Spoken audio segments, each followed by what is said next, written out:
In der Woche vom 6.4. bis zum 12.4.2026 stehen wir vor einer energetischen Weichenstellung, die den Rhythmus dieses Frühlings maßgeblich prägen kann. Während Mars, der Planet der Tatkraft und des Antriebs, am 9.4.2026 nach langer Zeit wieder in sein Heimatzeichen Widder wechselt, erreicht die Dynamik des noch jungen astrologischen Jahres eine ganz neue, fast greifbare Intensität. Es ist eine Phase, in der die reine Willenskraft auf die notwendige Struktur trifft und uns kollektiv vor die Frage stellt, wie wir diese unbändige Energie lenken, ohne die Ausdauer für den langen Weg zu verlieren. Bist du bereit, den Übergang von der rein geistigen Vision in das physische Handeln bewusst zu begleiten und die Weichen für die kommenden Monate neu zu stellen? Wir schauen uns heute gemeinsam an, wie dieser feurige Antrieb mit den ordnenden Kräften des Kosmos tanzt und welche Einladungen zur Neuausrichtung in diesen Tagen auf uns warten. Willkommen zu einem neuen Astro-Oracle-Reading als Seelenkompass für die kommende Woche. Egal, ob du gerade auf YouTube zuschaust oder unterwegs zuhörst auf einer Podcast-Plattform deiner Wahl, ich freue mich, dass du heute dabei bist. Mein Name ist Nicole, ich bin spirituelle Mentorin, Astrologin und Coach für Biografiearbeit. Gemeinsam tauchen wir heute tiefer in die Welt der Astrologie, der Spiritualität und der Selbstreflexion. Die allgemeine Zeitqualität der 15. Kalenderwoche lässt sich als ein kraftvolles Erwachen der Urgewalt beschreiben, das nun eine Form der Erdung sucht. Nachdem die ersten Wochen des astrologischen Neujahrs die Visionen gesät haben, bringt der Einzug von Mars in den Widder nun die notwendige Schubkraft mit sich, um diese Samen auch wirklich durch die Erdkruste brechen zu lassen. Diese Woche fungiert als energetischer Motor, der durch die Aspekte der Sonne zu Jupiter und zum Mond immer wieder zwischen Expansion und emotionaler Ausgewogenheit austariert wird. Wir verlassen die rein beobachtende Haltung und treten ein in eine Zeit der aktiven Neugestaltung, in der unser Pioniergeist gefragt ist. Gleichzeitig erinnert uns der Halbmond im Steinbock am Freitag daran, dass jedes Feuer ein stabiles Fundament benötigt, um nachhaltig zu brennen.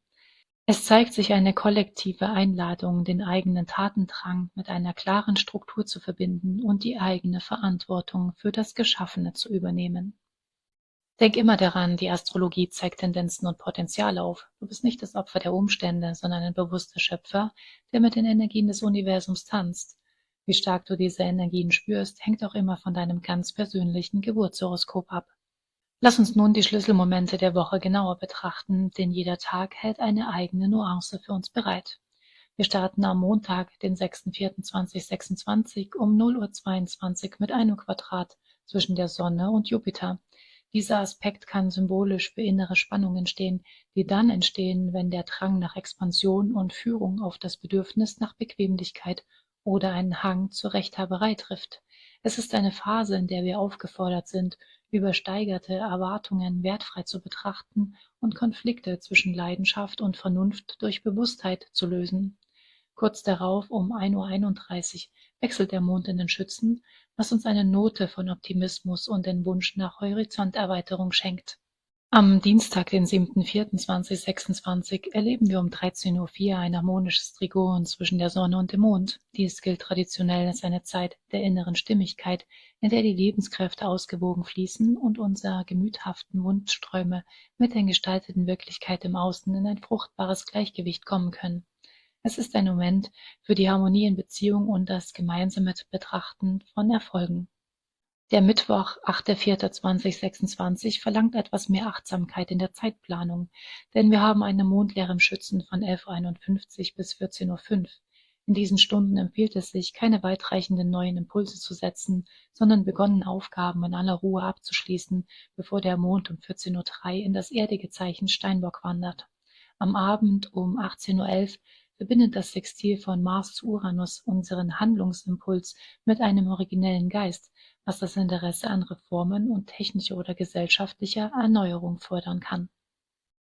Der wohl wichtigste energetische Wendepunkt ereignet sich am Donnerstag, den 9.4.2026, wenn Mars um 21:35 Uhr in sein Heimatzeichen Widder wechselt.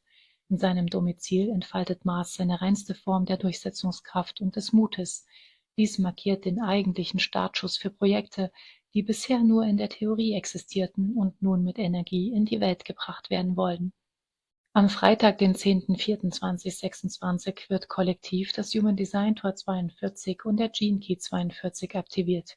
In dieser Schwingung geht es um das Potenzial des Wachstums und die Fähigkeit, Zyklen erfolgreich abzuschließen, um Platz für die nächste Ebene der Entwicklung zu schaffen. Der gleichzeitige Halbmond im Steinbock um 6:49 Uhr wirkt hierbei wie ein ordnendes Element, das uns dazu einlädt, unsere bisherigen Pläne auf ihre Tragfähigkeit und Disziplin hin zu überprüfen. Das Wochenende beginnt am Samstag, den 11.04.2026, mit einer kurzen Mondleere im Steinbock von 0:23 Uhr bis 1:56 Uhr, bevor der Mond in den Wassermann zieht und ein kollektives Bedürfnis nach individueller Freiheit und originellen Lösungen weckt. Den Abschluss dieser ereignisreichen Woche bildet am Sonntag, den 12.04.2026 um 21:43 Uhr ein Sextil zwischen Sonne und Mond. Dieser Aspekt rundet die Woche mit einer Note von harmonischen Klärung ab und lässt uns erneut spüren, wie wertvoll das Gleichgewicht zwischen unserem inneren Erleben und unserem äußeren Wirken ist. Und nachdem wir nun die kollektiven Strömungen und kosmischen Ereignisse der Woche betrachtet haben, wollen wir den Blick tiefer nach innen richten, denn diese Energien wirken auf jeden von uns anders, je nachdem, wo wir in unserem Leben stehen. Um eine persönliche Brücke zu diesen Themen zu schlagen und dir eine ganz individuelle Seelenbotschaft mit auf den Weg zu geben, lass uns einen Blick auf die Orakelkarten für die 3 Qualitäten der Tierkreiszeichen werfen. Für euch die initiierenden Kräfte Widder, Waage, Krebs und Steinbock, die ihr den Mut habt, neue Zyklen im Tierkreis zu beginnen, zeigt sich diese Woche die Orakelkarte Kastanien. Die Kastanie wird in der Tradition oft als ein Zeichen für die Rückbindung an eine ursprüngliche Freude betrachtet, die frei von den Lasten des Alltags existiert. In einer Woche, in der Mars in das kardinale Zeichen Widder wandert und die Sonne im Quadrat zu Jupiter sowie im Trigon zum Mond steht, ist dies eine wunderbare Einladung, den eigenen starken Handlungsdrang mit einer fast spielerischen Entdeckerlust zu paaren. Es ist eine Phase, in der starre gesellschaftliche Erwartungen wertfrei hinterfragt werden dürfen, um die eigene Wahrheit mit der Unschuld eines echten Neubeginns zu betrachten. Die Energie lädt euch ein, den Blick auf die kleinen, freudvollen Details des Lebens zu richten. Die Reflexionsfrage, die dich durch diese Woche begleiten darf: In welchen Bereichen darf mein Leben diese Woche wieder mit mehr Staunen und weniger Schwere von mir betrachtet werden? Ein praktischer Tipp für die kommenden Tage ist es, dir bewusst Zeit für eine kreative Tätigkeit zu suchen, die absolut keinen zweckgebundenen Nutzen erfüllen muss, sondern rein dem Ausdruck deiner Freude dient. Begleitend werden hier oft Kristalle wie der Rosenquarz oder der Aventurin geschätzt, denen man eine sanfte und ausgleichende Symbolik nachsagt. Als ätherische Öle gelten Düfte wie Mandarine oder Vanille als traditionelle Inspirationen, um eine Atmosphäre der Leichtigkeit im eigenen Raum zu erschaffen. Ein passendes Ritual für diese Tage kann das bewusste Gestalten eines kleinen Naturaltars mit frühlingshaften Elementen sein, um die Verbindung zum aktuellen Zyklus der Natur zu ehren. Werbung. Die Links zu diesen symbolischen Begleitern habe ich dir in der Beschreibung unter dem Video bzw. in den Shownotes zusammengestellt. Für euch die bewahrenden Zeichen Stier, Skorpion, Löwe und Wassermann, die ihr für Stabilität und Ausdauer im Tierkreis steht, erscheint an dieser Woche die Karte der Blütenknospen. Dieses Bild steht symbolisch für ein Potenzial, das kurz vor dem eigentlichen Durchbruch steht, aber in diesem Moment noch Schutz und Geduld benötigt. In einer Woche, die durch den Einzug von Mars in den Widder und die aktivierenden Aspekte der Sonne geprägt ist, regt dieser Impuls dich dazu an, dein ganz natürliches Tempo zu wahren und die Knospe nicht gewaltsam aufzubrechen. Es ist eine Phase, in der deine Visionen genährt werden wollen, ohne sie vorzeitig unter einen zu hohen Erwartungsdruck zu setzen. Die Energie lädt euch ein, der zeitlosen Weisheit des Wachstums zu vertrauen. Die Reflexionsfrage, die dich durch diese Woche begleiten darf: Welches zarte Vorhaben in meinem Leben benötigt gerade noch eine schützende Hülle, um später zu seinen vollen Pracht finden zu können?